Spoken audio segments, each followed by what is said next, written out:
தலவாக்கலை பக்கத்தில் ஒரு சின்ன கிராமம் இருந்தது. அந்த கிராமத்தில் ரவி அப்படிங்கிற ஆட்டோ டிரைவர் ஒருவர் இருந்தார். அவர் ஒரு நாள் நைட் 12 மணிக்கு ஒரு சவாரி முடிச்சுட்டு வீட்டுக்கு போயிட்டு இருந்தான். வழியில் ஒரு பொண்ணு கை காட்டி ஆட்டோவை நிறுத்தினாள். அவள் வெள்ளை புடவை கட்டி தலையில் மல்லிகை பூ வைத்திருந்தாள்.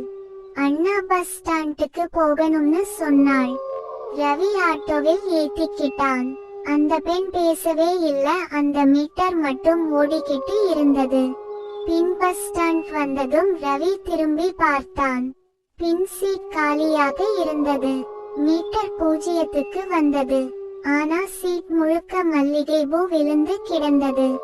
மறுநாள் பேப்பர்ல ஒரு நியூஸ். நேத்து ராத்திரி 11 மணிக்கு பஸ் ஸ்டாண்ட் கிட்ட ஒரு பெண் ஆக்சிடென்ட்ல இறந்துட்டா அப்படின்னு. கையில மல்லிகை பூ இருந்தது அப்படின்னு சொன்னாங்க. அன்னில இருந்து ரவி நைட் 12 மணிக்கு மேல சவாரி போறதே இல்ல. ஆனா ஒண்ணு, அந்த மல்லிகை வாசம் மட்டும் அவன் ஆட்டோவை விட்டு போகவே இல்ல. இந்த வீடியோ பார்ட் 2 வேணும்னா கமெண்ட் பண்ணுங்க.